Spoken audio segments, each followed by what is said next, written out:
Et donc maintenant, comme promis, on va s'intéresser aux fonctions à plusieurs arguments. Alors vous allez me dire, Antoine, qu'est-ce que tu me racontes? Une fonction à plusieurs arguments, ça marche exactement comme une fonction à un argument, non? Si je dis que f de x et y, c'est égal à x plus y, je regarde le type et oh, qu'est-ce que c'est que cette histoire? Il y a deux flèches. C'est quoi cette histoire?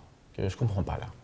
Et bien en fait, une fonction à deux arguments, en l'occurrence, c'est une fonction à un argument qui renvoie une autre fonction à un argument.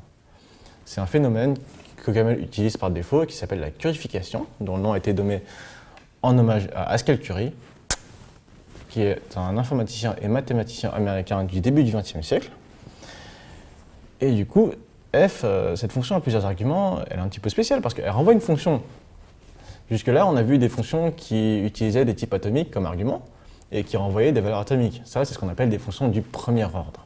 Et bien, les fonctions qui soit appellent une fonction comme argument, soit renvoient une fonction elle-même, soit les deux, c'est ce qu'on appelle des fonctions d'ordre supérieur.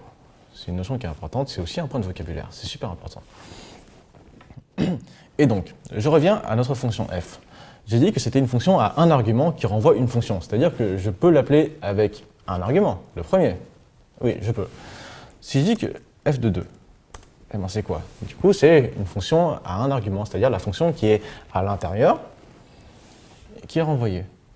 Je vais écrire ça avec des lambda expressions, ce sera plus clair. Donc, cette fonction f, en fait, c'est x qui renvoie une autre fonction, y, qui renvoie au final x plus y. Et du coup, on a un raccourci qui dit que fun x de y, ça renvoie x plus y. C'est marrant parce que c'est le même raccourci qu'en lambda calcul. Bon, je dis ça, je dis rien. Ensuite, on va essayer, bon, pour être plus clair, de donner des labels à ces fonctions. Donc je dis que f de x, c'est égal à quoi? C'est égal à une autre fonction. Je vais l'appeler g. Donc let g de y est égal à x plus y. Et finalement, ce que je vais renvoyer, c'est la fonction elle-même, donc g. Et j'ai défini la même fonction en utilisant deux noms, pour qu'on soit plus clair. Maintenant, on va s'intéresser d'un peu plus près à g. G a un statut un petit peu particulier parce qu'elle a des informations qui viennent de son argument, y, mais elle a aussi des informations qui viennent de l'extérieur. Et en fait, G, c'est ce qu'on appelle une fermeture, ou une clôture, ou une closure pour les kikous JavaScript comme toi qui ne savent pas parler français. Oui, là, c'est à toi que je parle.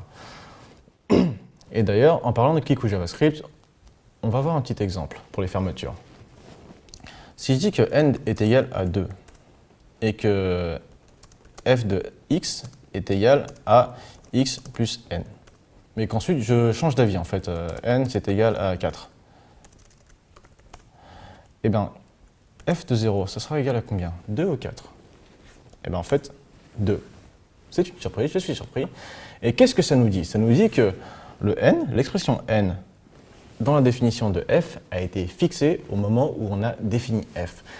Et là, on voit que OCaml gère ces liaisons de manière statique, comme Haskell, et à l'inverse de Lisp ou JavaScript, qui gèrent leurs liaisons de manière dynamique.